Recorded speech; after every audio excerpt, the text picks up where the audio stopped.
එක්ක කබ්‍රාල් අපේ රට්ට කියන්න ඕන මොකද්ද? කබ්‍රාල් අපේ රට්ට කියන්න ඕන 203 අල්ලගෙන හිටියේ. හරි ඒකට ආර්ථික විද්‍යාව පදනම කියන්න. ඊළඟ කියන්න ඕන අල්ලගෙන ඉරලා අතාරියේ. හිතුවත් කියන්න බෑ. කබ්‍රාල්ට ඇඳෙන් බහිනකොට නේද වම් පැත්තෙන් බැස්සොත් අල්ලන් ඉන්නෝ දකුණු අතෙන් බැස්සොත් අතාරිනවා. එහෙමද? ආර්ථික සාධකයක් කියන්න ඕන. අල්ලගෙන ඉන්නවනම් සහතිකයක් තියෙනවා අපි ක්‍රමානුකූල අපේ ඩොලර් අපිට ගලාගෙන යන ප්‍රමාණය වැඩි කරනවා. එතකොට මේක 203 ආරක්ෂා වෙනවා. එක්ක අතාරිනවා නම් අපිට කියන්න ඕන ශනික ඩොලර් බිලියන 3-4ක් මාකට් එකට එනවා. එතකොට මේක රැඳෙනවා. මොකද උනේ? අත්තරිය 203 235 වුණා. 260 වුණා. 280 වුණා. 320 වුණා. 365 වුණා. අද 365 ඩොලරයක් වෙනුම් අගේ. එතකොට අර 203 අල්ලගෙන හිටපු නිසා මොකද උනේ? අපිට විදේශගත ශ්‍රමිකයන්ගෙන් ආවා ප්‍රේෂණ. මේකත් ගලා ආන්න පටන් ගත්ත ඒවා නීත්‍ය අනුකූල නොවන මාර්ග වලට ගියා. එහෙම අපිට නැති වුණා. ගිය අවුරුද්දේ අවසන් මාස ජුනි ඉඳන් දෙසැම්බර් දක්වා මාස 7 විතරක් ඩොලර් මිලියන 2055. මේ පහුගිය මාස 4 අපිට නැති වුණා ඩොලර් මිලියන 1300. එනේ පහුගිය මාස 11ට අපට අහිමි වී තිබෙනවා ඊට පෙර අවුරුද්ද හා සංසන්දනය කරලා බලනකොට විදේශගත ශ්‍රමිකයන්ගෙන් ලැබිය යුතු ඩොලර් බිලියන 3.3ක්. ඒ කියන්නේ ඩොලර් මිලියන 3300. ඒකත් ආවන මහ බැංකුවේ 5500ක් තිබ්බනම් මේ අර්බුදේ ඉන්නේ නේ. එනිසා මේ අර්බුදය එක පැත්තකින් දිගු කාලන ආර්ථික ප්‍රතිවිපාක වගේම මේ ආණ්ඩුව පහුගිය කාලේ ගනු ලැබූ තීන්දුව తీරන සැලකිත ප්‍රමාණයකට බලපෑවා මේක ඉක්මන් කරන්න. එහෙම අපිට ඩොලරේ මොකද උනේ 365 දක්වා ඉහළ ගියා. ඉහළ යනකොට ඉස්සර අපි සෙමන්ටින් එකක් ගෙනාවේ ඩොලර් එකක් දීලා නම් එතකොට සෙමන්ටින් එකක් රුපියල් 178යි. දැන් අපි සෙමන්ටින් එකක් ගෙන්නේ ඩොලර් එකක් දීලා නම් දැන් සෙමන්ටින් එක 365 නිකම්ම. මොකක් කළාද? රුපියලට සාපේක්ෂව ඩොලරය යගේ ඉහළ ගියපුවාම. ඒ කියන්නේ ඩොලරය වේගෙන් ඉහළ ගිහලා රුපියල කඩා වැටුනම සිද්ධ වෙන දේ තමයි අපේ සියලු ආනයනික භාණ්ඩවල මිල ඉහළ යන්න පටන් ගත්තා. කිරිපිටි ආනයනික භාණ්ඩය 380 1020යි. තව හේතු කියලා මම පස්සේ කියන්නම්. ඩීසල් ආනයනික භාණ්ඩය 104යි 400යි. 104ට තිබුණ ලීටරේ 400 වුණා. ගෑස් ආනයනික භාණ්ඩය 1200 නේද 1250ට වගේ තිබ්බේ. දැන් කීයද? 5000යි.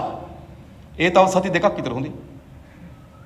5000ට තව සති දෙකක් විතර දී උඩිම වැඩිම වුණොත් හොඳයි. ඕක 7 8 10ට යනවා. මොකක් නිසාද? අර ඩොලරයට සාපේක්ෂව රුපියල කඩා වැටීමේ ප්‍රතිවිපාක භාණ්ඩ මිල වේගයෙන් ඉහළ යන්න පටන් ගත්තා. ඒතර ඒක ස්වභාවික ව්‍යසනයක් නෙමෙයි. මේ ආර්ථික අර්බුදයේ විසින් අපිට ඩොලර් හිග කරා. ඒ වගේම විශේෂ අර්බුදයක් ඇතුව මේගොල්ලෝ අර 203 හිර කරගෙන හිටියා. මහ බැංකුව සතුටුම ඩොලර් ටික මාකට් එකට දැම්මා. විදේශ ශ්‍රමිකයන් එන ඩොලර් ටික නීති අනුකූල මාර්ග වලින් ආවෙනේ. ඩොලරය යගේ ඉහළ ගියා. ආනනික භාණ්ඩ සියල්ලංගෙම යගේ ඉහළ ගියා. ඒ විතරක් නෙවෙයි තවත් වරද්දක් කරා. මං කිව්වා කලින් අපේ ආර්ථිකයේ මුහුණ දී තියෙන ප්‍රධාන ගැටලුව තමයි රාජ්‍ය ආදායම හීන වීම. රජයට ආදායමක් ඕන. දැන් මේ රජයේ ආදායම විශාල ලෙස අඩු වෙලා තිබෙන්නේ. අපිට දරා ගන්න බැරි රජයේ ආදායමක් තිබෙනවා. මේ රජයේ ආදායම අපේ වියදම් දරා ගන්න බැරි තරමේ වියදම් විශාල ප්‍රමාණයක් ඇති වී තිබෙනවා. මම ඔයගලන්ට උදාහරණයකට දෙන්නම්. අපේ රටේ රජයේ වියදම වැඩි වී තිබෙනවා. සාමාන්‍යයෙන් අපි රුපියල් 100ක් භාණ්ඩාගාරයට ආවොත් රුපියල් 58ක් අපිට දරන්න වෙලා තිබෙනවා වැටුප් සහ විශ්‍රාම වැටුප් ගෙවන්න. භාණ්ඩාගාරයට ලැබෙන ආදායමෙන් 58ක් රාජ්‍ය සේවක වැටුප් සහ විශ්‍රාම වැටුප්. මේ වගේ කුඩා ආදායමක් ලැබලා මෙතරම් විශාල රාජ්‍යාංශයක් නඩත්තු කරන්න සිදු වී තිබෙනවා. ඒ රාජ්‍යාංශය තරම් පළල්ුනේ මොකක් නිසාද? ඇත්ත අවශ්‍යතාවයන් වලට වඩා දේශපාලනය. ඔයගොල්ලෝ දන්නවද? මාතර ඉඳන් හයිවේ එකේ බස් එකක් එනවා වරායට. මාතර ඉඳන් හයිවේ බස් එකක් එනවා වරායට. ඇයි? බස් පහක් එනවා. මාතර ඉඳන් උදේට හයිවේ එකේ බස් පහක් එනවා මාතරට වරායට. ඇයි? මාතර හිටියා වරායෙම. කුලියපිටිය ඉඳන් ඉසුරුපායට බස් එනවා. ඉතින් නිකන් මොකක් හරි අපිට හිතා ගන්න පුළුවන්. කුලියපිටිය ඉසුරුපාය. අපිට කුලියපිටිය කොළඹ. කුලියපිටිය ඉසුරුපාය. අධ්‍යාපන මැති කුලියපිටිය හිටියේ. කාලයක් මාතර මේ අම්පාරයෙන් වරාය පිරුණා. අෆ්‍රොෆින කාලේ. මොකද සිදුවී තිබෙන්නේ? අපේ මේ රාජ්‍ය අංශය විශාල ලෙස පුළුල්ුනේ අවශ්‍යතාවයකට වඩා දේශපාලනය. ඒක අපේ රාජ්‍යයේ වැය බරක් අද. භාණ්ඩාගාරයට ගිය අවුරුද්දේ ඇවිල්ලා තියෙන බිලියන 1457යි. පඩිවලට වියදම් කළා දෙන බිලියන 845. ඒ කියන්නේ 158ක් අපි වැටුප් වෙනියෙන් දරනවා ආණ්ඩු වියදම්. දරගන්න පුළුවන් මේ. ඉතින් රාජ්‍ය ආදායම මදි දෙයි. ඒ විතරක් නෙවෙයි. පොලී ගෙවන්න. රජයේ ආදායම 72ක් වියදම් කරන පොලී ගෙවන්න. ඒක රජයේ ආදායම මේ දෙකටම මදි. ඒ කියන්නේ 1048ක් වියදම් කරනවා පොලී ගෙවන්න 845ක් වියදම් කරනවා වැටුප් ගෙවන්න. ඒ කියන්නේ ආසන්න වශයෙන් ගත්තොත් 1900ක් බිලියන 1900ක් වියදම් කරනවා වැටුප් සහ විශ්‍රාම වැටුප් සහ පොලියට. ආණ්ඩුවේ ආදායම 1457යි. 1457ක් ආණ්ඩුවේ ආදායම වුණාම 1900ක් අපිට අවශ්‍ය වෙලා තියෙනවා පොලියයි රාජ්‍ය සේවයේ වැටුප් ගෙවන්න. පුළුවන් මේ ආර්ථිකය. දැන් ආණ්ඩුවට සලස්මක් තියෙන තිබ්බ මොකද්ද? රාජ්‍ය ආදායම වැඩි කරන්න. අපේ රාජ්‍ය සේවය කාර්යක්ෂම කරන්න. ඒ කරන්න ඕන. නැත්නම් මේක දෙවෙන්තයි. අපේ භාණ්ඩාගාරයට ලැබෙන ධනයට සාපේක්ෂව බැලුවොත් මේ රාජ්‍ය සේවය දරා ගන්න බැරි තරමට පළල් වෙලා තිබෙනවා. මේ පළල් වීම සමහරව අපි ළඟ අධ්‍යාපනය පළල් වෙන්න ඕන. රෝහල් පළල් වෙන්න ඕන. හැබැයි රෝහල් ගත්තම කාර්ය මණ්ඩලෙ මදි. අධ්‍යාපනය ගත්තම කාර්ය මණ්ඩලෙ මදි. හැබැයි පළල් වෙලා තියෙන මොනවද? ගොඩක් තැන්වල පළල් වෙලා තිබෙන්නේ තනකොළ කපන අය. මුර වැඩ කරන අය. බලන්න ගිහින්. හොස්පිටල් එකේ නම් ට්‍රොලිය තල්ලු කරන අය. අර ශ්‍රමිකත්වයේ අවශ්‍ය ශ්‍රමිකත්වයේ වර්ධනය කළ තිබෙන්නේ දේශපාලන පත්වීම් දේශපාලන හිතවත්කම් මත රාජ්‍ය සේවයත් පළල් කරා. ඒ නිසා මොකද වෙන්නේ? භාණ්ඩාගාරයට ලැබෙන සල්ලි මදි රජයේ වියදම් වලට. දැන් ඔයගොල්ලෝ දන්නවද භාණ්ඩාගාර account එක තියෙන්නේ කොහෙද? භාණ්ඩාගාරේ කිව්වා මේ කබඩාවක සල්ලි නැහැනේ. ඕවා තියෙන්නේ ලංකා බැංකුවේ account එකේ. භාණ්ඩාගාර account එක තියෙන්නේ ලංකා බැංකුවේ. ලංකා බැංකුවේ භාණ්ඩාගාර account එක OD එක කීයද? OD එක. ඒ කියන්නේ account එකේ සල්ලි නැතුව ගිණුම් මිනිහා කරේ විශ්වාසයෙන් බැංකුව වියදම් කරලා කොච්චරද OD එක? කෝටි ලක්ෂය. ගිය මාර්තු මාසෙට. මම හිතන දැන් ගත්තොත් 1 කෝටි 30 ලක්ෂ. ඒ කියන්නේ කෝටි 1,30,000ක් වත් වෙනවා. ට්‍රිලියන 1.3ක් විතර වෙනවා ලංකා බැංකුවට ආණ්ඩුවේ OD එක. දරා ගන්න පුළුවන් වෙයි.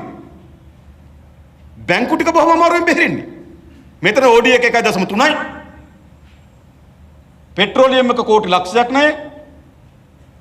කෝටි 27000ක් නැහැ විදුලි බල මණ්ඩලයක. කෝටි 30000ක් කොහෙද නැහැ එයාලංකයක. බැංකු ටික අඩ තියෙන හොඳේ.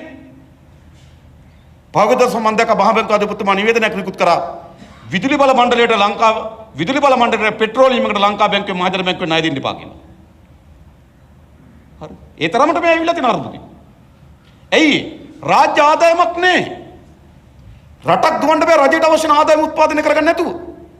1990 ජාතික නිෂ්පාදනයේ 23ක් තිබුණ රජයේ ආදායම 2021 වෙනකොට 8.7 දක්වා අඩු වී තිබෙනවා. මේගොල්ලෝ නෙවෙයිද මේ මව්බිම මේ විනාශයට පත් කරන වගකීම් යුක්ත මේගොල්ලෝ නෙවෙයිද? ඒකේ ප්‍රතිවිපාක වෙන්නේ මොකද්ද?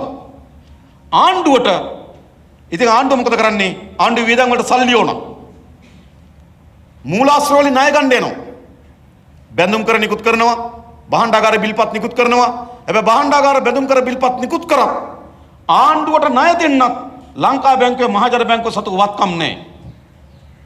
ඒ නිසා බැඳුම් කර භාණ්ඩාගාර බිල්පත් වෙනුවට ඒවා මහ බැංකුව මිලදී අරගෙන මහ බැංකුව සල්ලි අච්චු ගහලා භාණ්ඩාගාරයට දෙනවා. ඔන්න පටන් ගත්ත වෙන්නේ. දැන් ආණ්ඩුවට සල්ලි ඕන. සල්ලි ගන්න බැඳුම් කර නිකුත් කරනවා. භාණ්ඩාගාර බිල්පත් නිකුත් කරනවා. එළියේ මූල්‍ය ආයතන වල ඒ තරම් වත්කම් ප්‍රමාණයක් නැහැ මේවා මිලදී ගන්න. ඒවා මිලදී ගන්න ගියොත් බැංකුවල ද්‍රව්‍ය ශීඝ්‍රතාවය නැතු වෙනවා. බැංකු පද්ධතිය කඩා වැටෙනවා.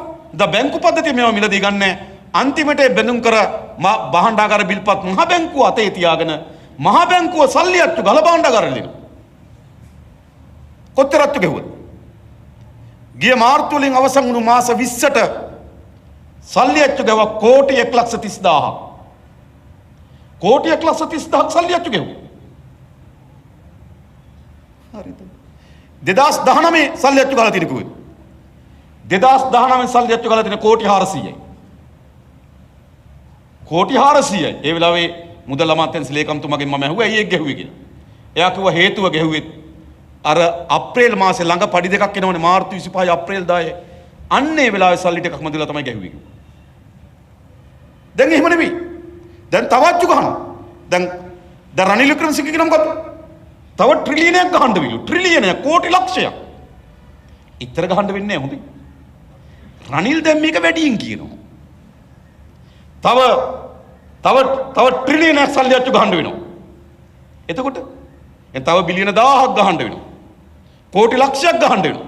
කෝටි 80000ක් ගහගත්තොත් මිනිහා ජය. ඇයි 20000ක් අඩු කරලා නෑ අප්පා. මේ බොරු කරන්නේ.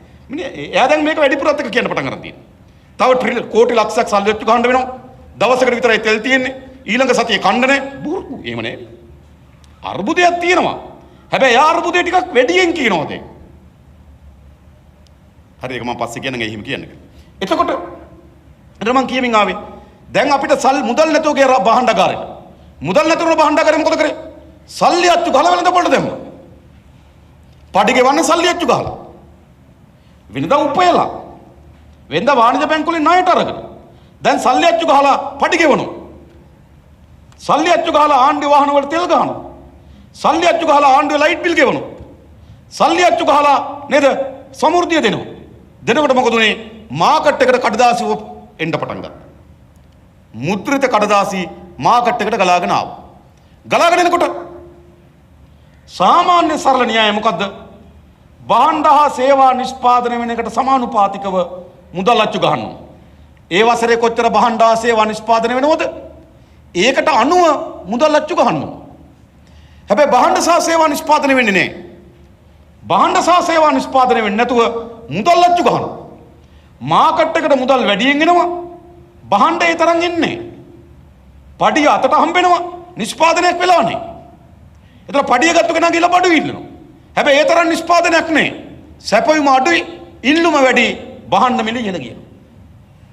භාණ්ඩ මිල ඉහළ යන දෙවනි හේතුව මුදල් අච්චු ගැහිල්ල. මුදල් අච්චු ගහනකොට කිව්වා කවුද? අජිත් නිවාඩ් කබ්‍රාල් කිව්වා සල්ලි අච්චු ගැහුවට උද්දමනය වැඩි වෙන්නේ නැහැ කිව්වා. මේ සරල ඒ ලෙවල් ආර්ථික විද්‍යාව. ඒගොල්ලෝ හිතනවා උද්දමනය අච්චු ගැහුවොත් තමයි උද්දමනය වැඩි වෙන්නේ කියලා. එයා කිව්වා ප්‍රසිද්ධිකේ හොඳේ මුදල් අච්චු ගැහුවට උද්දමනය වැඩි වෙන්නේ නැහැ කිව්වා. වැඩි වෙන්නේ නැහැ විතරක් නෙවෙයි කිව්වා මොකද්ද? මුදල් අච්චු කරන නව න්‍යායක් දැම්මා. නූතන මූල්‍ය න්‍යාය කිව්වා. අපි ඉස්සර මේ චක්‍රය කරගෙන මොකද්ද? භාණ්ඩ හා සේවා නිෂ්පාදනය වෙනවා. ඊට සාපේක්ෂව මුදල් අච්චු ගහනවා. මොකද මේ භාණ්ඩ හා සේවා නිෂ්පාදනයට අනුව ඒට සාපේක්ෂව මුදල් අච්චු ගැහුවේ නැත්තම් මොකද වෙන්නේ? භාණ්ඩ සුලභ වෙනවා, සල්ලි අඩු වෙනවා, භාණ්ඩවල නේද? අවදමනයක් ඇති වෙනවා. ඒකත් හොඳ නෑ නිෂ්පාදකයන්. මේක තුලිතභාවය රැක ගන්න ඕන. භාණ්ඩ හා සේවා නිෂ්පාදනය වෙනවා. ඊට අනුරූපී වන පරිදි මුදල් අච්චු ගහනවා. මේක බැලන්ස් එක හදනවා. මුදල් අඩු වුණොත් භාණ්ඩ වැඩි වෙනවා, මුදල් අඩු වෙනවා, අවදමනයක් ඇති වෙනවා, නිෂ්පාදකයා අමාරු වෙනවා. ඒ නිසා හැම වෙලාවෙම මේක තුලිත කරන්න ඕන. ඒ නිසා මුදල් අච්චු ගන්න කොහොමද? මුදල් මාකට් එකට දාන්නේ භාණ්ඩ සේවා නිෂ්පාදනය වුණාම මුදල් මාකට් එකට දානවා. ඒ මුදල් වලින් නේද? එතකොට මේ තුලනේ ආරක්ෂා කරගන්න. මෙයා කිව්වා ඊට වඩා වෙනස් කතාවක්. මේක අනිත් පැත්තෙන් පටන් ගන්නවා. සල්ලි අච්චු ගහලා මාකට් එකට දානවා. සල්ලි ගහ අච්චු ගහපුවම මිනිස්සු කියලා බඩු ඉල්ලනවා. බඩු ඉල්ලපුවම නිෂ්පාදනය කරනවා. එන්ජින් එක අනිත් පැත්ත කරකවනවා කිව්වා. ඒකට කිව්වා නූතන මූල්‍ය න්‍යාය කිව්වා. හොඳයි. හරිද? ඒ කාලේ කිව්වේ පාර්ලිමේන්තුවේ කිව්වා. මේ මුදල් අච්චු ගහන්නේ නූතන මූල්‍ය න්‍යායට අනුව කිව්වා. ඒකේ අවසන් ප්‍රතිඵලය මොකක්ද උනේ? භාණ්ඩ මිල අපි කාටවත් දරා ගන්න බැරි තරමට ඉහළ ගියා. ඔන්න ප්‍රතිවිපාක. ඒ නිසා අද මේ භාණ්ඩ හිගේ ඇති වෙන්නත් භාණ්ඩවල මිල ඉහළ යන්නත් සාධක දෙකයි බලපෑ. සාධක කීපයක්. භාණ්ඩ හිග උනේ මොකද්ද? භාණ්ඩ හිග වී තිබෙන විදේශ ආනයනික භාණ්ඩ. ආනයනික භාණ්ඩ හිග වෙන්න හේතුව මොකද්ද? එක අපිට අවශ්‍ය වෙන ඩොලර් ප්‍රමාණය උපයා ගන්න බැරි වෙනවා. හැමදාම ණයක් ගත්තා විකුණගෙන අඩුව සැපරුවා. හැබැයි අපිට ණය දෙන්න නැතුව ගියා. විදේශ සංචිත හිඳුනා. අපිට මොකද උනේ? බඩු ගේන්න ඩොලර් නැතුව ගියා. භාණ්ඩ මිල ඉහළ ගියා. එක ආනයනික භාණ්ඩවල මිල ඉහළ ගියා. මොකක් නිසාද? අපේ ඩොලරයට සාපේක්ෂව රුපියල කඩා වැටුණා. ඩොලරය යගේ ඉහළ යනකොට ආනයනික භාණ්ඩවල මිල ඉහළ ගියා. දෙක භාණ්ඩාගාරයට ආදායම නැතුව ගියා. මෙවැනි අර්බුදයක් තිබියදී 2020 ජනවාරි මාසේ 1 වෙනිදා ඉඳන් බදු කප්පාදුව දුන්නා ධන කුවේරයන්ට. ඒකේ ප්‍රතිඵලය හැටියට කෝටි 60000ක් අහිමි වුණා. ඒවත් අච්චු ගහන්න දුන්නා. සල්ලි අච්චු ගහලා මාකට් එකට එනකොට මොකද උනේ? ඉල්ලුම වැඩි වුණා, සැපයීම අඩු වුණා, උද්දමනය වැඩි වුණා. අද ආණ්ඩුවේ දත්ත කියන මොකද්ද? අපේ රටේ සාමාන්‍ය උද්දමනය 33යි කියනවා. ආහාර පානවල උද්දමනය 44යි කියනවා. ඒත් ජාත්‍යන්තර විශ්ලේෂකයන් කියනවා 95ක උද්දමනයක් තියෙනවා කියලා. ඒක දරා ගන්න බැරි උද්දමනයක්. විශාල ලෙස බහණ්ඩ කියලා කියනවා. එහෙනම් මේ ස්වභාවිකපත් නෙවෙයි. කරුණු කීපයක් මේකට බලපෑවා. එකක් මේ ආණ්ඩුව අනුගමනය කළ ආර්ථික ප්‍රතිපත්තිය මූල උපායයක් තිබුණේ අපිට අවශ්‍ය වෙන ඩොලර් ප්‍රමාණය උත්පාදනය කිරීම සඳහා සැලැස්මක් තිබුණේ. දෙක අපේ රාජ්‍ය ආදායම වැඩි කර ගැනීම සඳහා සැලැස්මක් තිබුණේ. තුන අපිට ඉතාමත් හොඳ ආයෝජන කැඳවා ගැනීම සඳහා සැලැස්මක් තිබුණේ. අපිට ආයෝජන එන්නේ එහෙම.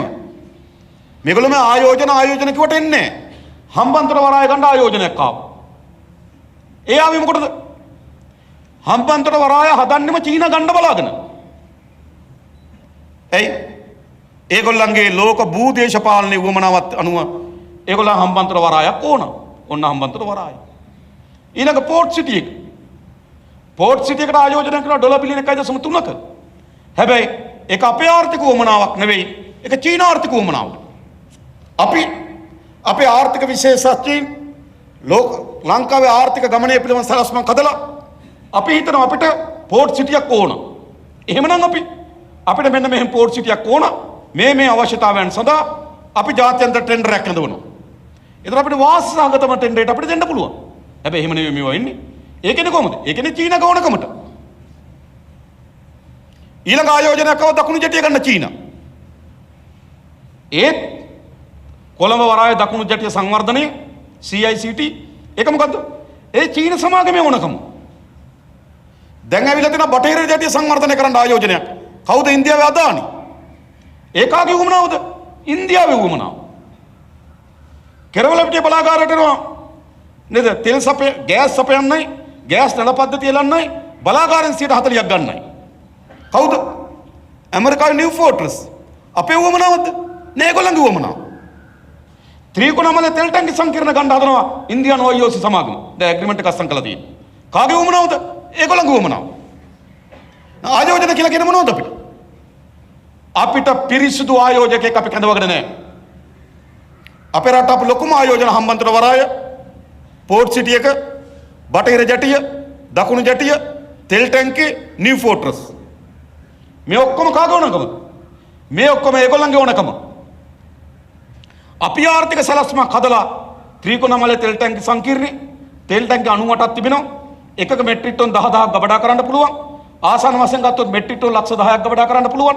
ඒක අපේ රටේ අවශ්‍යතාවයට වඩා වැඩි. ඒ නිසා අපිට හොඳ නේද ඔයිල් හබ් එකක් හදන්න පුළුවන්. ෆුවල් හබ් එකක් අපිට වටේ රටවල් වලට විකුණන්න පුළුවන්. හැබැයි තෙල් ටැංකි ප්‍රතිසංස්කරණය කරන්න ඕන. ඊටමත් හොඳ ගබඩා කරන්නට අවශ්‍ය වෙන තෙල් නිෂ්පාදන මිලදී ගැනීම හැකියාවක් තියෙන්න ඕන. මාකට් එක අල්ල ගන්න ඕන. අපි හිතනවා අපේ CPC එකට කරන්න අමාරුයි කියලා අපි හිතමු. අන්න ඒ වෙලාවට අපි මොකද කරන්නේ? මෙන්න මේ අවශ්‍යතාවය සඳහා අපි ජාත්‍යන්තර ටෙන්ඩරයක් කෝල් කරලා අපි අවශ්‍ය සමාගම තෝරගන්නවා. ඒ අපේ උවමනාවට එනවා නම් තෙල් ටැංකි වලද? හැබැයි මේ එන්නේ කාගේ උවමනාවටද? මේ එන්නේ කාගේ උවමනාවටද? මේ එන්නේ ඉන්දියාවේ උවමනාවට. එනිසා අපේ රට එහෙම ආයෝජනාවේ නැහැ. අපේ රට එන්නේ මොකද්ද? ඒ රටවල භූ දේශපාලන ගැටුම අනුව අපේ රටේ ආර්ථික සහ ස්වභාවික සම්පත් අත්පත් කර ගැනීම සඳහා තමයි එන්නේ. එනිසා මේගොල්ලෝ ආයෝජන ගෙනාවෙත් නැහැ. ඒ වගේම මේගොල්ලෝ විසින් ඇති කරලා සංවර්ධන ව්‍යාපෘති ඒවා අපේ රටේ ආර්ථිකයට ප්‍රතිලාභයක් ඇති කරලත් නැහැ. ඒ නිසා අද අපේ රටේ පුරවැසියන් මේ මුහුණ දී තිබෙන ස්වාගතයට ආර්ථික කඩාවැටීමට මේ අපේ මව්බිම මුහුණ දී තිබෙන බංකොලොත්භාවයට මේ පාලකයන් වගේ කියනවා. ඒකේ විශාල පංගුවක් රනිල් වික්‍රමසිංහට පැවරුණා. ඒකේ ප්‍රධාන තපංගුව ගෝඨාභය රාජපක්ෂට පැවරුණා. ගෝඨාභය රාජපක්ෂ තමයි තමන්ගේ මේ රටේ පුරවැසියන් කවුරුවත් ඉල්ලුවේ නැහැ. හරිද? ගෝඨාභය රාජපක්ෂ තමයි සමාගම් කීපයක් ගිහලා මුණ ගැහුණේ. මුණ ගැහලා මේ බද්ද අයින් කරන්න කියලා යෝජනා කරේ ගෝඨාභය රාජපක්ෂට සමාගම්. ඒ නිසා තමයි කෝටි 8000ක් අයින් වුණේ. ගෝඨාභය වග කියන්න ඕන.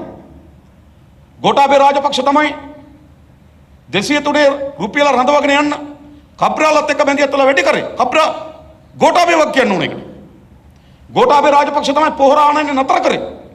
නතර කළ මේ අර්බුදය නිර්මාණය කරේ ගෝඨාභය රාජපක්ෂ. ඒ නිසා මේගොල්ලෝ මේ බංකොලොත්භාවයේ වග උත්තරකරු. ඒගොල්ලෝ උත්තර හොයන්නේ කොහොමද? මුදල් ඇමතිවරු මාරු කරනවා. උත්තරයක් හොයන විදිය. මහින්ද රාජපක්ෂ මුදල් ඇමති, බැසිල් රාජපක්ෂ ඊළඟ මුදල් ඇමති. කවුද? සබ්රි ඊළඟ මුදල් ඇමති. තව කෙටි කාලයක් ගෝඨාභය මුදල් ඇමති, දැන් රනිල් මුදල් ඇමති. මේ අවුරුදු දෙකමාරක ඔය කෙටි කාලයක් ඇතුළත මුදල් ඇමතිවරු 5 දෙනෙක් ඇවිල්ලා තියෙනවා. මේගොල්ලෝ විතර ඇමතිවරු මාරු කරපුවාම හරියයි කියලා. එක වල්ලි පොල්. ඊළඟ මහා බැංකු අධිපතිවරු මාරු කරනවා. නේද? ලක්ෂ්මන් මහාචාර්ය ලක්ෂ්මන් එතුමා හිටිය අධිපතිවරයා හැටියට, ගවර්නර් හැටියට. ඊළඟ හිටිය අජිත් නිවාඩ කබ්‍රාල්, දැන් ආයෙ ඉන්නවා නන්දලාල් මහත්තයා. ඒතර මහා බැංකු අධිපතිවරු මාරු කරලා උත්තර හොයනවා. ඊට පස්සේ කැබිනට් මණ්ඩලය දැන් දන්නවද කවුද? නේද? කැබිනට් මණ්ඩලයක් හොයාගන්නත් නේ. කවුද දන්නේ? ඉස්සලා මහින්ද අගමැති සහිත කැබිනට් මණ්ඩලයක් හිටියා. ඒකයින් වුණා. ඊළඟ මහින්ද අගමැතිකමේ තියාගෙන කැබිනට් මණ්ඩලයක් දැම්ම අර සුක්‍රි බටිල්ලන්ගේ පොඩි පොඩි අයගේ දෙක. මොකද ජනක වක්කුඹුර නේද? කවුද? නම් සේම සිංහල අමුතු එකක් දැම්ම නිකන්. නේද? සුක්‍රි බටිල්ලන් කැබිනට් මණ්ඩලයක් දැම්ම. ඊළඟ දැන් ඒක අයින් කරලා රනිල් අගමැති කරලා ආයෙ කැබිනට් මණ්ඩලයක් දානවා. දැන් මොකද්ද කරේ? 4ක් දිවුරුම් දුන්නා. ඊළඟ 9ක් දිවුරුම් දුන්නා. ඊළඟ තව 6ක්ද කොහෙද දිවුරුම් දුන්නා. තව 4ක් දිවුරුම් දෙන්න ඉන්නවනේ. තව රාජ්‍ය අමාත්‍ය දුරතරවල නේද? එක අතකින් හරි. ජනාධිපති එළියට යන්නත් බෑනේ. අරලිය ගහ මන්ත්‍රී මොකද්ද දැන් ජනාධිපති මන්ත්‍රියට වෙලා නේද වැඩකුත් තියෙන්න එපේ. ඇමතිකන් 2-3 දවසට දීදී ඉන්න. කාලෙත් නිකන් කම්මැලිය තිසි. ඒ මේ වගේ අරුබුදයකදී මොකද්ද කරන්න ඕන? අගමැතිවරයා පත් කරා, කැබිනට් මණ්ඩලය පත් කරා, නියෝජ්‍ය අමාත්‍යවරු පත් කරා, විෂයන් බෙදුවා. රටක් දුවවන්න ඕන. මෙහෙම තියනවා මෙහෙම රටක්. රට පතුලටම කඩා වැටිලා. ඇමතිවරු කවුද දන්නේ? ඇමතිවරුන්ගේ විෂයන් මොනවද දන්නේ? තාම විෂයන් කැසට් කරලා නැහැ. තව ඇමතිවරු පත් කරලා ඉවර නැහැ. තව රාජ්‍ය ඇමතිවරු පත් කරලා ඉවර නැහැ. ඒ නිසා මොකද කරන්නේ? බහුරු කෝලම් විශාල ප්‍රමාණයක් අද මේ ආණ්ඩුව ඇතුලේ පේනවා. එඳා මේකට විසඳුම් හොයන්න සූදානම් බවක් පේන්නේ නැහැ. ඊට පස්සේ රනිල් වික්‍රමසිංහව පත් කරගන්නවා අගමැති හැටියට. රනිල් වික්‍රමසිංහ අගමැතිගෙන් බලාපොරොත්තු වෙන්නේ මොකද්ද? මොකද්ද? දේශපාලන උත්තරයක් එක පැත්තකින් බලාපොරොත්තු වෙනවා. දේශපාලන උත්තරේ මොකද්ද? පොහොට්ටුවෙන් මහින්ද නැතුව වෙන කෙනෙක් අගමැති වුණා නම් ඒ කියන්නේ කවුද? ඩලස් සලාපරම්ගේ නම ගියානේ. ඒතර පොහොට්ටුවෙන් මහින්ද අයින් කළා ඩලස් දැම්මා. මොකද වෙන්නේ? පොහොට්ටුව දෙකට කැඩිලා ඩලස් වටා පොහොට්ටුවේ ලොකු පංගුවක් එකතු වෙනවා. ඒක වළක්වා ගන්න පොහොට්ටුවෙන් කෙනෙකුට නොදී ඉන්න ඕන. ඊළඟ ශ්‍රී ලංකා නිදහස් පක්ෂයෙන් නිමල් සිරිපාලගේ නම කතා වුණා. හැබැයි ශ්‍රී ලංකා නිදහස් පක්ෂයේ නිමල් සිරිපාලව දැම්මොත් කොහොමද ශ්‍රී ලංකා නිදහස් පක්ෂයේ පොහොට්ටුවට කිට්ටුයි. පොහොට්ටුවේ ඉන්නේ ශ්‍රී ලංකාවේ අය බලය මෙතෙන්ට ආවා වගේ කිව්වහම පොහොට්ටුවේ අය ශ්‍රී ලංකාවකට එනවා. දැන් ශ්‍රී ලංකාවකට දීලා හරියන්නේ නැහැ. ඊළඟ සජිත් ප්‍රේමදාස යා පමා වෙලා ඉල්ලුවේ ටිකක් නේද? අර මනමාලි පෝරුවට නැගලා නේද? පෝරුවට නැගලා කියන මනමාලි පෝරුවට නැගලා ඉන්නකොට ලියුමක් කියවන මං කැමතියි කියන. අන්න ඒ වගේ වැඩ. හරිද? ඒ වගේ වැඩක් නේ කරේ. නමුත් දෙන්නේ නැහැ. ඇයි? ඒගොල්ලන්ට වෙන දේශපාලන ව්‍යාපෘතියක් තියෙනවා එළියේ. දේශපාලන ව්‍යාපෘතිය මොකද්ද? සජබේ ආණ්ඩු බලය ගැනීම සඳහා දේශපාලන ව්‍යාපෘතියක් තියෙනවා. ඒගොල්ලන්ට මේ බලය ආවොත් ඒගොල්ලෝ බලය ලබා ගැනීම සඳහා තමන්ගේ දේශපාලන ව්‍යාපෘතියට ඒක සැලසුම් කරගෙන ඉඳ එහෙම දෙන්නේ නැහැ දෙනවා කිව්වට. සජිත් හිතනවා දෙනවා කියලා. පව්. මොකද යාට ආවොත් ඒගොල්ලෝ බල ව්‍යාපෘතියක් හදනවා. රනිල් වික්‍රමසිංහ තනිමේ පක්ෂකුත් නැහැ. එතුමම මහාගන පාර්ලිමේන්තු සමහර අවස්ථාවල කියනවා මම ඉතින් අවසන් කාලෙනේ අවසන් කාලේ. ඒ නිසා දේශපාලන තරගයක් නැහැ යාට දුන්නා කියලා. ඊළඟ ගෝඨාභය රාජපක්ෂලගේ ආරක්ෂාවට තර්ජනයකුත් නැහැ. දැන් රනිල් වික්‍රමසිංහ දිවුරුම් දෙන්න කලින් මොකද වෙලා තිබුණේ? රාජපක්ෂලා බිත්තියට මෙහෙත් වෙලා තිබුණේ. මහජනයාගේ සටන ඉස්සරහට ඇවිල්ලා තිබුණේ. අරලියගහ මන්ත්‍රී රාජපක්ෂට මහින්ද රාජපක්ෂට පැනලා යන්න උනේ හෙලිකොප්ටර් එකකින්. ගිහලා නතර වෙන්න හිටේ කොහෙද? නතර වෙන්න වෙලා තිබුණේ නාවික හමුදා කඳවුරක. හමුදා රැකවල් මැද්දේ. ඒත් ආරංචි විදියට හමුදා නිලධාරීන් දෙන්නෙක් තුන් දෙනෙකුට වඩා මුණ ගැහෙන්නෙත් නැලු. අනිත් ඒ සුවර්ය මොනව කරයිද දන්නේ කියලා. දරුව පැනලා ගියා. රාජපක්ෂලා මේ රට කරලාද විනාශී වග උත්තර කරවන්නට බිත්තියට මෙහෙත් තුලා හිටියා. ගැලවුම් කරුවා. නේද? අයියන්ඩිය බියනවන්න මරණාසටි මම පෙන්වන්නම් කියලා ඇවිල්ලා කර තිබ්බා. හැබැයි ඔක තමයි දේශපාලන අපේක්ෂාව. හැබැයි ආර්ථික අපේක්ෂාවකුත් තියෙනවා. මොකද ආර්ථික අපේක්ෂාව? රනිල් මේ සුද්ධ දන්නවනේ ණයක් අරන් දෙයි. දෙක වැඩි හිතක් පපුවකුත් නැහනේ. තීර ටිකක් විකුණලා දායි. ඔන්න ඔය වැඩේ තමයි කරගන්න උපරිම උන. උපරිම උනොත් ණයක් ගන්න එහෙම යාළුකම් වලට දෙන්නේ නැහැ හොඳේ. යාළුකම් වලට දෙනවා නේද? රනිල්ගේ ප්‍රශ්නයකට මේ රටේ ප්‍රශ්නයකට දෙනවද ණය? ඉන්දියාව දෙනවද ලංකාවට ණය රනිල් ළඟමැති කියලා? එහෙම දෙන්නේ නැහැ. ඉන්දියාව බලන්නේ ඉන්දියාවන් දෙන්නේ ඉන්දියානු ජනතාවගේ සල්ලි. ඉන්දියාවට සහතිකයක් තියෙන්න ඕන අපි ණය දෙනවා නම් අපිට ආපහු සල්ලි ලැබෙන්න ඕන. සල්ලි නොලැබුණොත් ඉන්දියාවේ ආණ්ඩුවට ප්‍රශ්නයක් එනවා කඩාවැට්ට ශ්‍රී ලංකාවට උඹලා සල්ලි දීලා අපේ සල්ලි නැති කරා. කබ්‍රාල් ගීසිය දාලා නැති කරේ අන්න ඒ වගේ. ඉතින් ඉන්දියාවේ කබ්‍රාල් නැහැ. එහෙම නැහැ දෙන්නේ. එහෙම දෙන්නේ නැහැ. ඊළඟ විකුණන්න. ඔයා එක දැන් ලෑස්තිලා කැබිනට් පත්‍රිකාව දාලා තියෙන්නේ. මොකද්ද? අර සෙලෙන්දිවා කියන ආයතනයට අයිතුලත් කර ඔක්කොම ආයතන. ගලඩාරි හෝටල් එක ගල්දරාය හෝටල් එකට අදාළ ක්‍රීඩා සංකීර්ණය, ජීඑච් ග්‍රෑන්ඩ් ඔරියන්ටල් හෝටල් එක, යෝග් ගොඩනැගිල්ල, ගෆූර් බිල්ඩින් එක, හයට් බිල්ඩින් එක, මහතප කාර්යාල පිටි බිල්ඩින් එක, විදේශ කටයුතු අමාත්‍යාංශ පිටි බිල්ඩින් එක විකුණනවා. එතකොට ණයක් ගන්නව විකුණ ගන්න. නේද? වැඩේ කරගත්තොත් මේ අවුරුද්ද කොට. ලබන අවුරුද්දේ ආයෙත් ඔහොමනේ ආවේ. දැන් මේ ආර්ථික ගමන 2015 මේක ආවා. ණයක් ගත්තා විකුණ ගත්තා. මේක 2017 එන්න තිබ්බා. ණයක් ගත්තා විකුණ ගත්තා. මේක 2019 එන්න තිබ්බා. ණයක් ගත්තා විකුණ ගත්තා. 2020 ආවේ. ණයක් දුන්නේ නැහැ. විකුණන්නත් නැහැ. දැන් ඕන්න ණයක් ගන්නවා විකුණ ගන්නවා. ආය අරබුදේ ලබන අවුරුද්දේ එනවා. ඒතර කට්ටිය කියලා මොකද්ද? නෑ ඕගොල්ලන්ට බැරිද මේකට පොඩි සහායක් දෙන්න? මේකට මොකක්ද දෙන්නේ සහාය? ණයක් ගන්නයි විකුණ ගන්නයි. සහායක් කොන මොකටද? අලුත් ආර්ථික උපාය මාර්ගයකට මාරු කරන්න. දැන් අලුත් ආර්ථික උපාය මාර්ගය මොකද්ද? රනිල් වික්‍රමසිංහගේ මඤ්ඤොක්ක හිටවන්න. සාමාන්‍යයෙන් අපේ රටේ මඤ්ඤොක්ක ප්‍රභේද 21ක් තියෙනවා. ඒකේ හොඳම මඤ්ඤොක්ක වලට මාස 9ක් යනවා. දැන් මෙහිවල හිටෙව්වොත් නේද? ඊළඟ පෙබරවාරි වගේ වෙනකන් මඤ්ඤොක්ක ගලවන්න හම්බෙන්නේ. මේ අර්බුදේ ලබන මාසේ.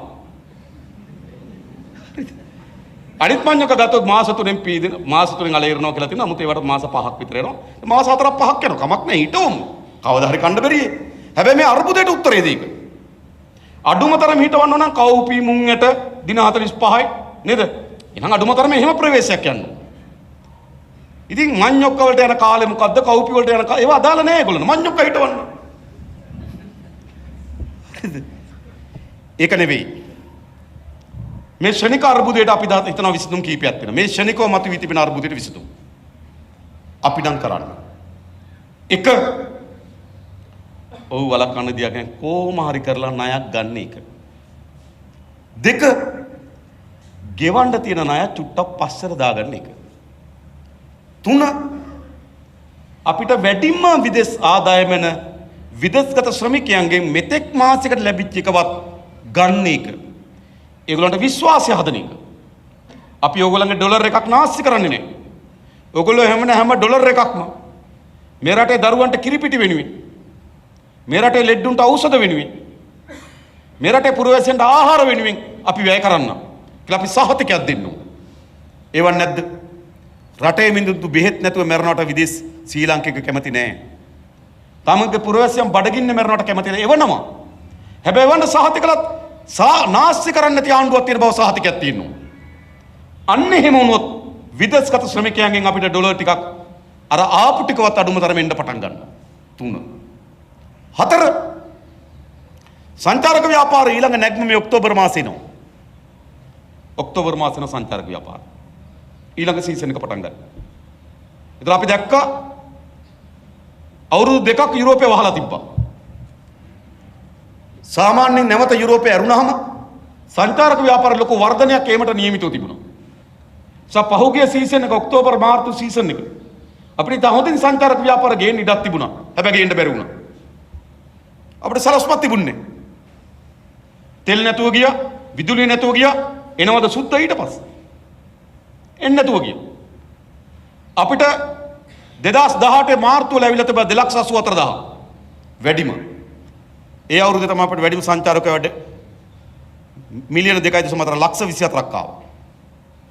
හැබැයි මේ මාර්තු වල ආවේ 84,000යි. තුනෙන් එකක් වගේ. අපිට අර සංචාරක ව්‍යාපාරය ඇති වෙච්ච ලොකු බුබුල අපිට ගන්න බැරි වුණා. ඒක ගත්තේ මාලදිවයින, ඒක ගත්තා තායිලන්තේ, ඒක ගත්තා මැලේසියාව. මේ කලාපේ. අපිට බැරුණා සංචාරක ව්‍යාපාරයෙන් ලොකු ප්‍රබෝධය වර්ධනය අපිට ගේන්න බැරුණා. නිසා දැන් ඉලක්කයක් හදන්න ඕනේ ඊළඟ සීසන් එක අපි ගේනවා කියලා. මොකද කෑස් අතේ එනේවා වෙන මේ මඤ්ඤොක්ක හදාද වෙලාවක් නැහැ. එහෙම ඉන්න වෙලාවක් නැහැ නේ. ඩොලර් ටික ඕන ඉක්මනින්. අන්න එකට සලස්මක් හදන්න. ඒකට සලස්ම ජාත්‍යන්තර ප්‍රචාරක යන්ත්‍රණයක් ඕන. දැන් ස්කයි නිවුස් එකෙන් රනිල් වික්‍රමසිංහෙන් අහනවා. ඔබලාගේ ආර්ථිකයට මේක බලපෑමක් කරන සංචාරක ව්‍යාපාර මොකද කියන්නේ? අයියෝ සංචාරකයන්ට එන්න කියන්නේ. උද්වේග කර අත්දැකීම් ගන්න පුළුවන්. ඕනනම් ගෝට ගෝ හෝම් කියලා පෝස්ට් එකක් අල්ලන් ඉන්න පුළුවන්. ඕනනම් අගමැති ගෙදර යන්නත් කියලා බෝඩ් එකක් අල්ලන් ඉන්න පුළුවන්. ඊට පස්සේ මාධ්‍යවේදී අහනවා මම මේ අහන්නේ සීරියස්ලි හොඳයි. අගමැති ජෝකර්. මෙහෙම නායක රටක් හදනවද? අපි ඕගොල්ලන් ගන්න මෙහෙම නායක රටක් හදනවද? අඩුම තරම හොඳ ඊළඟ සීසන් එක අපි ගේනවා කියලා අපිට පරබදන් තිබා. අපි දැන් ඩොලර් බිලියනයක් එකමාරක් අපිට එතනින් ගන්න තිබුණා. එම් සලස්මක් හදන්න. එක ණයක් ගැනීම, දෙක තියෙන ණයක් පස්සට දා ගැනීම, තුන විදේශගත ශ්‍රමිකයන්ගෙන් ඩොලර් ප්‍රමාණය ගෙන්නා ගැනීම, හතර සංචාරක ව්‍යාපාරේ, පහ අපේ ආනයන වියදම් යම් ප්‍රමාණයකට අඩු කරන්න. අපේ ජීවන විලාසිතාව වෙනස් කරන්න වෙනවා. ලයිෆ් ස්ටයිල් එක. අපේ ජීවන රටාව වෙනස් කරන්න වෙනවා. අපි යම් ප්‍රමාණයකට අධිපරිභෝජනයට හුරු වෙලා තිබෙනවා. අපි ආහාර පාන විතරක්, ඒ කියන්නේ පරිභෝජන භාණ්ඩ විතරක් 2021 අපි ගෙනලා තියෙනවා ඩොලර් බිලියන 3.8ක. ඒ අවුරුද්දේ තෙල් වියදමට සමානයි අපේ අනිකුත් පරිභෝජන භාණ්ඩ ගෙන්වීම. අපේ පරිභෝජන රටාවේ කෙටි කාල වෙනස්කමක් වුණා. ලෝකේ කඩාවැටිච්ච රටවල් පරිභෝජන රටාවේ වෙනස්කමක් කරගත්තා. ග්‍රීසිය කඩාවැටුනේ 2010. ග්‍රීසිය ගොඩ ගියේ මේ අවුරුදු 2022 යාන්තම් ගොඩ යන්නේ. ග්‍රීසිය විශාල මැදපාන්තික ජනතාව දාලා ගියා. IMF එක අවස්ථා 3කදී ආධාර දුන්නා. හරිද? ලෝකේ 53 වෙනි ආර්ථික තිබු රට. හැබැයි ඒගොල්ලන්ගේ ණය පංගු විශාලයි ඩොලර් බිලියන 200කට ආසන්න ප්‍රමාණයක් ණය උගුල කිරවලා තිබුණා. යුරෝප කලාපෙට විතරක්. කඩා වැටුණා.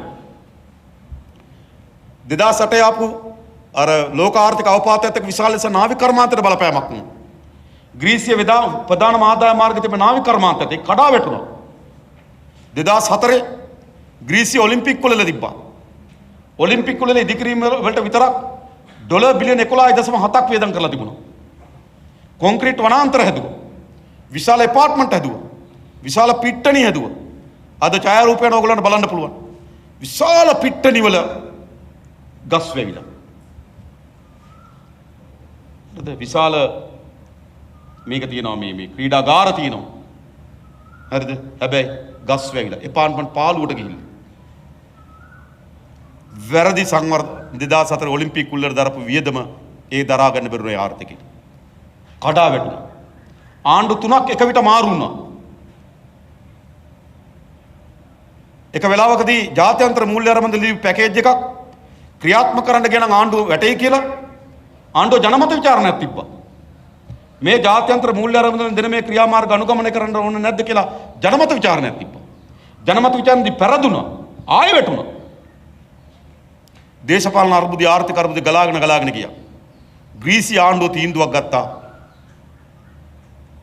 දවසකට වියදම් කරන්න පුළුවන් යුරෝ 20යි. ක්‍රෙඩිට් කාඩ් එකේ යුරෝ 20ට වඩා දවසකට දෙන්නේ. පනිස් එකයි, කොකා කෝලා එකයි, සිගරට් එකයි. දවසකට. සීමාකම්. මං කියන්නේ තෙන්ට යන්න ඕන කෙනෙක් නෙවෙයි. හැබැයි අපේ පරිභෝජන රටාවේ යම් වෙනසක් කරගන්න නැතුව අපිට මේ ආර්ථික උපාය මාර්ගින් ගොඩ ඉන්න බෑ. මේ ආර්ථික අර්බුදයෙන් ගොඩ ඉන්න බෑ. පරිභෝජන රටාව වෙනසක් කරගන්න නම් පහලකයා පටන් ගන්න ඕන. එයා ලීටරයට කිලෝමීටර 4ක් දුවන කාර් වලින් ගමන් කරමින් පුරවැසියට ආරාධනා කරන්න බෑ. ත්‍රිකුණාමලේ ඉඳන් කොළඹෙන්ද මහින්ද රාජපක්ෂ හෙලිකොප්ටර් පාවිච්චි කරමින් පුරවැසියට ආරාධනා කරන්න බෑ. ඒගොල්ලෝ අති සුඛෝපභෝගී අධි පරිභෝජනවාදී. මෙවැනි ආර්ථිකයක් කඩා වැටලා තිබුණා දැක්ක කෙහෙලියක නම අදත් ආවේ බෙන්සිකි පාර්ලිමේන්තුවේ. එහෙම කීකේ ආර්ථික හදන්න බෑ. එනිසා මේ ආර්ථික අර්බුදයෙන් මේ කෙටි කාලින ලෙස ගොඩ එනවා නම් ඒත් යම් කැපකිරීම් සහිත පාලනයක් අවශ්‍යයි. විදේශ ශ්‍රමිකයන්ගෙන් ඒකෙන් එවන්න. සංචාරක ව්‍යාපාරට සුදුසු පරිසරයක් නිර්මාණය කරන්න පුළුවන් වෙන්න ඕන. ඊළඟ ගත්තොත් අපේ පරිභෝජන රටාව යම් සීමාකම් වලට යන්න ඕන මේ පරිභෝජන රටාව. මා කලින් කිව්වා අපේ පරිභෝජන භාණ්ඩ වලට විතරක් ඩොලර් බිලියන 3.8ක් වැය වෙනවා. ඒක මේ ආර්ථිකයට ඔරොත්තු දෙන්නේ නැහැ. හැබැයි ඒක ඉතා කුඩා කණ්ඩායමකට සංකේන්ද්‍රණය වෙලා තිබෙනවා. ඒ පරිභෝජන භාණ්ඩ ඈත මැදිරිගිරිය නේද පවුලක් එකට වග කියන්න ඕනේ නැහැ. ඒගොල්ලෝ පරිභෝජන කරන්නේ නැහැ. හැබැයි ඒගොල්ලන්ට තෙල් ටික නැහැ, ගෑස් ටික නැහැ, පොහොර ටික නැහැ, පරිප්පු ටික නැහැ. මේකද සිද්ධ වෙන්නේ. ඒ නිසා යම් පරිභෝජන රටාවේ යම් වෙනසක් ඇති කරගන්න තුමේ අර්බුදයෙන් ගොඩ ඉන්න බෑ. මෙන්න මේ සඳහා ක්ෂණික මැදිහත් වීමක් කරන්න අපි ලෑස්ති. ඒතර කට්ටිය කියනවා ඉතින් ඕගොල්ලන්ට ආණ්ඩුව ගන්න තිබ්බනේ කියලා. දැන් මන් දෙක සමහර අය කියන මේ කාටද මේ ගෝඨාභයට අගමැතිකම දෙන්න කෙනෙක් නැතුව හොය හිටිය අන්තිමේට රනිල් බොරු. ඕකේ ගණ්ඩ පොලිමේ හිටියේ. හැබැයි ඒගොල්ලෝ විශ්වාසවන්තම කෙනාම උනේ රනිල් වික්‍රමසිංහ. කට්ටිය කියන ඕගොල්ලන්ට ගන්න තිබ්බනේ කියලා. දෙනවද එහෙම? උඩෙන් දෙනවද එහෙම? එහෙම දෙන්නේ නැහැ. අපිට කවදාවත් ඒගොල්ලෝ බලය එහෙම දෙන්නේ නැහැ. අපි බලය ගන්න ඕන. මත තියාගන්න. දෙන්නේ නැහැ. හරිද? ඊට පස්සේ කියනවා ඕගොල්ලන්ට මේක ඇතුළට කියලා අධිකරණ නැමැතිකම අරන් බැරිද වැඩක් දෙන්න. ඕක ඇතුළට කියලා අධිකරණ නැමැතිකම අරන් මොනවද? මුකුත් කරන්න බෑ. මේ වෙලාවේ තියෙන මොකද්ද? මේ වෙලාවේ තියෙන ෂණික මේ අරුබුදයට විසඳුමක් හොයන්න. ඕකේ පරීක්ෂණ කරන්න ගියොත් මික් ප්‍රහාරක යානා පරීක්ෂණය පටන් ගන්න පෙතනි ගෝඨා. බැදුම් කර පරීක්ෂණය රනිල්. පොහොර පරීක්ෂණය මහින්දානන්ද. නේද? බදුවා මොකද්ද? අරක්කු ෆැක්ටරියෙන් බදු නොගවා සිටීම පැහැරීම ජොන්ස්ටන්. පුළුවන්. ඒක ඇතුළේ ගිහලා පරීක්ෂණ කරොත් අපි කීප දෙනා විතරක් ආණ්ඩුව විතර අනිත් ඔක්කොම හිරේ යන්න වෙනවා. එහෙම ආණ්ඩුව හදන්න දෙනවා අපිට. එහෙම දෙන්නේ නැහැ. මේවා නිකන් බොරු කතා. අර ඔයා ගන්න ඔයාට දෙන්නේ. එහෙම දෙන්නේ නැහැ මතක දාන්න. ඒගොල්ලන්ට ආරක්ෂිත විශ්වාසවන්ත කෙනාට විතරයි ඒගොල්ලෝ දෙන්නේ. ඒත් කෙටි කාලයකට. හරිද? ඒත් කෙටි කාලයකට කියලා මතක තියාගන්න. නේද? අපි අර හැමදාම කියන්නේ නේද? සාමාන්‍යයෙන් අර සමහර මන්ත්‍රකාරයන්ගේ පණ තියෙන්නේ ගිරවගාව කියලා. මන්ත්‍රකාරයට කොච්චර මොනව කරත් බෑ නේද? පණ තියෙන්නේ ගිරවගාව. ගිරව ඝාතනය කරොත් තමයි මන්ත්‍රකාරය මැරෙන්නේ. ඒ වගේ නේද? රනිල් වික්‍රමසිංහගේ පණ තියෙන්නේ කපුටගාව. හරිද? එයා කපන තියෙන්නේ. වෙන කොහෙවත් නැහැ. ඒ නිසා මම හිතන්නේ එම් වෙයි කියලා. ඒ නිසා අපිට පළවෙනි ශනික විසඳුම්. හැබැයි දිගු කාලීනව මා මේ ශනික විසඳුම් වලින් මේකේ අපේ රට යථාවත් බවට පත් කරන්න නම් අපිට දිගු ආර්ථික උපාය මාර්ගයක් ඕන. ඒ ආර්ථික උපාය මාර්ගයේ වැදගත්ම සාධකය මොකද්ද? දේශපාලන වෙනස්කම. දැන් අපිට ගොඩක් අය ආර්ථික ප්‍රශ්නේ වෙනමයි දේශපාලන ප්‍රශ්නේ වෙනමයි පෙන්වන්න හදනවා. වෙනම නෑ. මේ එකම කඹයක ගෙතුණු නූල් දෙකක්. ලණු දෙකක්. මේ ලණු දෙක එකට ඇඹරිලා තමයි මේ අර්බුදය හදලා තියෙන්නේ. එකම කඹයේ ආර්ථිකය කියන ලණුවත් දේශපාලන කියන ලණුවත් විසින් තමයි මේ අර්බුදය නිර්මාණය වෙලා තිබෙන්නේ. එනිසා මේ අර්බුදයට වෙනම දේශපාලනයට උත්තර වෙනම ආර්ථිකයට උත්තර නැහැ. මේ අර්බුදයේ තියෙන එකම මාවතේ මේ අර්බුදය ගොඩ ගැනීම සඳහා දේශපාලන උත්තරයක් වගේම ආර්ථික උත්තරයක් වුණා. දෙක එකට තියෙන්නේ. දේශපාලන උත්තරේ වංචාව දූෂණයෙන් තොර, නාස්තියෙන් තොර, කාර්යක්ෂම මේ රටේ පුරවැසියට ආදර්ශයක් දෙන, මේ රටේ පුරවැසියන් පාලනයට සම්බන්ධ කරගන්න, සියලු දෙනා එක්ව එකට වැඩ කරමින් මේ රට ගොඩනැගීම සඳහා මැදිහත් වෙන දායක වෙන පාලනයක්. දේශපාලනය. ආර්ථිකය මා කලින් කියන අර්බුදයෙන් උත්තර හොයන්න ඕන. එක ආනයන අපනයන පරතරය දැන් තියෙන ඩොලර් බිලියන 8.1ක් ඩොලර් කෝටි 810ක පරතරයක් තිබෙනවා. මේ පරතරය අඩු කරගන්නේ කොහොමද? අපේ ආනයන ආදායම අපේ අපනයන ආදායම වැඩි කරගන්නේ කොහොමද? අපි ගොඩක් තැන් හොයාගෙන තිබෙනවා. අපිට khනිජ නිධි හරහා, අපිට මේ මිනිරන් නිධි හරහා, අපේ කුරුඳු හරහා, අපේ තේ හරහා, අපිට ආවේනික භාණ්ඩ හරහා, ඒ වගේම ලෝකයේ අලුත් වෙළඳපොළක් විශේෂම අප්‍රිකානු කලාපයේ වේගෙන් වර්ධනය වෙමින් තිබෙනවා. ඒ අප්‍රිකානු කලාපයේ නව වෙළඳපොළක් කරා අපේ අපනයන ආදායම වර්ධනය කර ගැනීම. ඊළඟ අපේ ආනයන වියදම යම් ප්‍රමාණයකට අඩු කර ගැනීම. සමහර අධිපරිභෝජන භාණ්ඩ පිළිබඳ අපි මතයක් සමාජ කතිකාවතක් අපිට අවශ්‍ය වෙයි. ඊළඟ අපේ නිෂ්පාදනය කරගත හැකිද? අපි කුරහම් පිටරටින් ගේනවා. අපි මුංගඩ පිටරෙන් ගේනවා. අපි කවුපි ගේනවා. අපි බඩේරිකු ගේනවා. අපි මාළු මිරිස් මේ මිරිස් ගේනවා. ලූණු ගේනවා. ලොකු ලූණු ගේනවා. අර්ථාපල් ගේනවා. සීනි ගේනවා. අපි කුෂිකාර්මික රටක් වෙන්නේ කොහොමද? අන්න එතන යම් අපි ආනනික වියදම් අඩු කර ගැනීම සඳහා සැලැස්මක්. ආනයන අපනයන අතර පරතරය අඩු කරගත්තම අපිට අවශ්‍ය ඩොලර් ප්‍රමාණය අඩු වෙනවා එතන. ඊළඟ විශේෂම අපේ නාවික කර්ම අපේ රට පිහිටීම, අපේ ලොකේෂන් එක.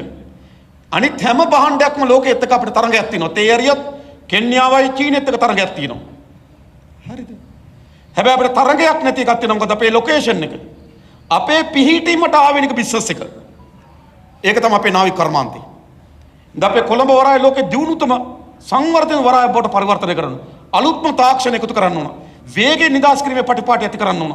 මොකද ලෝකේ භාණ්ඩ ප්‍රමාණය පිළිබඳව අද තියෙන කතිකාව මොකක්ද? නිෂ්පාදකයාගේ සිට මිලදී ගන්න අතර භාණ්ඩ ප්‍රමාණය කාලය කෙටි කරන්න ඕන. චීන නිෂ්පාදනය කරනවා, ලංකාවේ කෙනෙක් මිලදී ගන්නවා. මාසයක් මුහුදේ හිටපුවා මොකද වෙන්නේ? නිෂ්පාදකයාට ඇති වැඩකුත් නැහැ, ගත්තු කෙනාට වැඩකුත් නැහැ. ඒ නිසා අද ලෝකේ කටයුතු කරමින් තියෙන කොතෙන්ද? අද ලෝකේ කටයුතු කරමින් තිබෙන්නේ මුහුදේ ඉන්න කාලය අඩු කරන්න, කාර්යක්ෂම කරන්න ඕන. වරාය වල රස්තිය දුන්න කැමති නැහැ. පහුගේ වැඩ වර්ජනයේදී සිපින් ලයින් 5ක් නේ. 5ක් අත්තරිය ගියා. එහෙම රස්තිය අඩු වෙන්න ඉන්නේ නැහැ මේ නාවික ගමනාගමනේ. අද නාවික ගමනාගමනේ තියෙන කොහොමද? භාණ්ඩ පාරේ තියෙන එක කාලය අඩු වෙන්න ඕන. නිෂ්පාදකයා සහ මිලදී ගන්න අතර කෙටි කාලයකින් මේක ප්‍රවාහණය වෙන්න ඕන. සපේ වරාය පද්ධතිය අලුත් තාක්ෂණ එකතු කරන්න ඕන. නේද? නිදහස් කර ගැනීම ක්‍රමවේද අලුතෙන් ඇති කරන්න ඕන. මේ කඩදාසි අරගෙන අහට දුවනවා, මෙහෙට දුවනවා, ෆයිල් අරන් එහෙට මෙහෙට දුවනවා. ඔක්කොම නතර කරන්න ඕන. හොඳ තාක්ෂණ ඇතුල් කළා, හොඳ කාර්යක්ෂම වරායක් හදලා විශේෂයෙන් ගත්තොත් අපේ තෙල් නැව් ටික ත්‍රිකුණමල වරායට අරන් ගිහිල්ලා මෙතන නිදහස් කරලා දවසක් කර දවසක් අපිට එනවා මොකද්ද? ගෑස් ලෙවක්. ඒ ගෑස් ටික අපි කොහොම හරි ත්‍රිකුණමලයට අරන් ගිහිල්ලා මේක නිදහස් ඉතාමත් දියුණු කාර්යක්ෂම වරායක් හදන්න ඕන, දියුණු කරන්න ඕන. ඒක අපේ ආර්ථිකයේ ඉතාමත් ඩොලර් උත්පාදනය කරතන. ඊළඟ මේ ළඟදී මම දැක්කා චන්ද්‍රිකා ඡායාරූපයක්. ලංකාව අවට මුහුද නැව් නිකන් තියෙන්නේ අර කූඹි ගුලක් ඇවිස්සලා වගේ. ලංකාව වටේ නැව් එහෙමද නැව් 36000ක් වසරකට ගමන් කරනවා. ලෝක වෙළඳාමෙන් 3න් එකක් අපේ රටේ ආසන්නෙන් සිද්ධ වෙන්නේ. ලෝකේ ප්‍රධානම මුහුදු මාර්ග 4ක් අපේ රටත් එක්ක ආසන්නව පිටා තිබෙනවා. ඒසා වැදගත් තැනක තිබෙනවා. එනිසා විශාල නාවික ගමනාගමනයක් තියෙන තැනක ඉතාමත් හොඳ සේවා සෙන්ටර් එක හදන්න ඕන. සර්විස් සෙන්ටර් එක. ගොඩාක් වාහන යන තැන්වල සර්විස් සෙන්ටර් එකක්. ගොඩාක් නැව් යන තැනක හොඳ නාවික සර්විස් සෙන්ටර් එක හදන්න ඕන. නැවක් ගිනින්නේ කොතනද ගොඩ ගන්න අපි? ගිනි ගන්න කොතනද බේර ගන්න අපි? එන්ජිම කඩා වැටෙන්නේ කොතනද හදන්නේ අපි? අවශ්‍ය පාසුකම් නිර්මාණය කරන්න අපි. නාවික කර්මාන්තය හොඳ සේවාවක් හැටියට අපි වර්ධනය කරන්න ඕන. ඒක හොඳම තැන බවට හම්බන්තොට වරායපත් කරගන්න ඕන. ඒක චීනී සමාගමෙන් අපි එකඟතාවයකට එන්න ඕන. මේක තමයි අපේ සංවර්ධන සලස්ම කියන්නේ. මේ පීඩිමත් එක්ක ඩොලර් උල්පත් මේවා හොඳයි. ඊළඟ සංචාරක ව්‍යාපාරය. නේද අපිට නැගෙනහිර වෙරළ තීරිය දකුණු වෙරළ තීරිය. දකුණේ වාරගම් කාලේ නැගෙනහිරින් දහස් කාලේට දකුණේ වාරගම් අවුරුදු පුරාම හොඳම සංචාරක ව්‍යාපාරයක් ගෙනෙන්න පුළුවන් වෙරළ තීරියක් තිබෙනවා. හොඳ දේශගුණික කලාප දෙකක් තුනක් තියෙනවා. ඒ වගේම ජෛව විවිධත්වයක් තිබෙනවා. සත්තුන්ගේ විවිධත්වයක් තියෙනවා. පරිසර පද්ධතියේ විවිධත්වයක් තියෙනවා. අතිශය වැදගත් පිහිටීමක ස්වභාවික සම්පත් තිබෙනවා. ඒ වගේම ගත්තොත් අපිට 2500ක නටබුන් තියෙනවා. එතන සංචාරක ව්‍යාපාරය ඉතාමත් හොඳ තෝතැන්න. ඒක අපේ ආර්ථිකයේ ප්‍රධානම තැන බවට පරිවර්තනය කරගන්න ඕන. ඊළඟ ගත්තොත් ලෝකේ IT වෙළඳපොලේ මාකට් එකෙන් අපි පංගුවක් අත්පත් කරගන්න ඕන. ඒ අත්පත් කරගන්නකොට විශේෂයෙන්ම අපි දන්නා ලෝකේ භාණ්ඩ වෙළඳපොළ වගේම ශ්‍රම වෙළඳපොළ කියන එකත් වැදගත්. භාණ්ඩ වෙළඳපොළ වගේම ශ්‍රම වෙළඳපොළ කියන එකත් වැදගත්. මම ඕගලන්ට පොඩි උදාහරණයක් කියන්න මේ ගන්න නැදිවේ. ඒ කියන්නේ 2021 විදේශගත වෙලා තියෙනවා 1,21,000. 1,21,000න් 800යි වෘත්තීමය රැකියාවන් සඳහා ගින් තියෙන්නේ. 6යි. වෘත්තීමය රැකියාවන් සඳහා. හරිද? 6යි. 24.1ක් ගිහිලා තියෙන ගෘහ සේවිකාවන්. ඒක ආසන්න වශයෙන් ගත්තොත් 26000ක් විතර ගිහින් තියෙනවා ගෘහ සේවිකාවෝ. 25.9ක් 28000ක් වගේ ගිහිලා තියෙන්නේ නුපුහුණු රැකියා. ඒ කියන්නේ 150කට ආසන්න ප්‍රමාණයක් වුණාද? නුපුහුණු ගෘහ සේවිකා. 32ක් ලිපිකරු වගේ රස්සා. ඔන්න අපි රස්සා. ලෝකේ දියුණුතම සම්බන්ධපලෙන් පංගුවක් අපිට අත්පත් කරගන්න බැරුව. අපේ අධ්‍යාපනයේ නව පරිවර්තනයක් අත්පත් කරගන්න ඕන. අත්පත් කර ලෝකේ දියුණු සම්බන්ධපලෙන් පංගුවක් අත්පත් කරගන්න ඕන අපි. ඒ වගේම IT මාකට් එකේ විශාල පංගුවක් අපි අත්පත් කරගන්න ඕන. අපි සැලසුම් කළා තියෙන ඩොලර් බිලියන 10ක 15ක ආර්ථිකයක් IT හරහා අපිට යන්න පුළුවන් කියලා. අපි ලංකාවේ ඉන්න IT ශාස්ත්‍රය පිළිබඳ අත්දැකීම් තියෙන අයත් එක්ක අපි සාකච්ඡා කරා. ඒ වගේම ඉන්දියාවේ IT ශාස්ත්‍රය වර්ධනය කරේ කොහොමද කියලා ඒ පිළිබඳ රිසර්ච් කරපු කණ්ඩායමක් එක්ක අපි සාකච්ඡා කරමින් ඉන්නවා. නිසා අපි හිතනවා IT ශාස්ත්‍රයේ ලොකු පංගුවක් අපිට අත්පත් කරගන්න පුළුවන් ලෝක වෙළඳපොලේ. අපි සැලස්මක් තිබෙනවා. ඒ වගේම අපේ කුසකර්මාන්ත ඉස්සරහට අපි ගේන්න ඕනකමක් තිබෙනවා. අපේ රටේ ආහාර ටික අපි නිෂ්පාදනය කරගන්න. තාක්ෂණ ඇතුල් කරන්න ඕන. අලුත් බීජ ප්‍රභේද හඳුන්වා දෙන්න ඕන. අලුත් මාකට් එකක් හඳුන්වා දෙන්න ඕන. ඇසුරුම් කරන්නේ ගබඩා කරන කියන කර්මාන්ත අපේ රටේ එන්න ඕන. අපේ රටේ නිෂ්පාදනය කරන එළවලු වලින් ප්‍රවාහණය විතරක් 38ක් අපත යනවා. 38ක් අපත යනවා ප්‍රවාහණයදී. අපිට ගබඩා කරන එක එකක් නැහැ. අපිට ඇසුරුම් කරන එක එකක් නැහැ. එහෙම කර්මාන්තයක් ගැන කල්පනා කරලවත් නැහැ. නේද? ඒ නිසා නව ඇසුරුම් කරන ගබඩා කරන කර්මාන්තරා අපේ කුසකර්මාන්ත ඵලදායීතාවයේ යුතු කුසකර්මාන්ත ශාස්ත්‍රය බවට අපි වර්ධනය කරන්න ඕන. ග්‍රාමීය දුප්පත්භාවය නැති කරන්න. ගම් වලට අලුත් ආර්ථික ප්‍රභවයන් ගෙනියන්න ඕන. ගමේ කෙනාට මොකද තියෙන එක ආර්ථික ප්‍රභවය කුඹුර. අම්මත් කුඹුරේ තාත්තත් කුඹුරේ පුතත් කුඹුරේ දුවත් කුඹුරේ. මේකට තියෙන ආර්ථික ප්‍රභවය. ඒක ඵලදායීතාවයක් නැත්නම් එයා දුප්පත්. හැබැයි ගම්ම තුල තව ආර්ථික ප්‍රභවයක් හදන්න ඕන. ගමේ දුවට එක තව ආර්ථික ප්‍රභවයක්, දරුවට තව ආර්ථික ප්‍රභවයක්. තියෙන ආර්ථික අවස්ථා අපි ගමේ නිර්මාණය කරන්න ඕන. නිර්මාණය කළ අපේ රට ලෝකේ දියුණුතම රාජ්‍ය බවට පරිවර්තනය කළ හැකියි. ඒ සඳහා රාජ්‍යාංශ වගේම පෞද්ගලික අංශ. රාජ්‍යාංශයේ බර ක්‍රමානුකූලව අඩු කරන්න ඕන. රාජ්‍යයේ මුළු දේශපාලන බඳවා ගැනීම අත්හිටවන්න ඕන. රජයේ දක්ෂතා මත උසස් වීම වගකීම් පැවරීමේ යාන්ත්‍රණයක් අපි හදන්න ඕන. ඒ වගේම නේද රජයේ රාජ්‍ය යාන්ත්‍රණය ඉතා ඉක්මනින්ම අපි තාක්ෂණය ඇතුල් කරන්න ඕන. ඩිජිටල් කරන්න ඕන. මේ ලිපි අරගෙන ෆයිල් අරගෙන මුට්ට ගහගෙන නේද කර ගහගෙන ඉන්න මේ රාජ්‍ය යාන්ත්‍රණය වෙනස් කරන්න. මේක බලකඩ කාපු රාජ්‍ය යාන්ත්‍රණය. පුරවැසියන්ට වේගෙන් කාර්යක්ෂම ඉටු වෙන රාජ්‍ය යාන්ත්‍රණය. ඒ ආපත් වුණු පෞද්ගලික අංශය.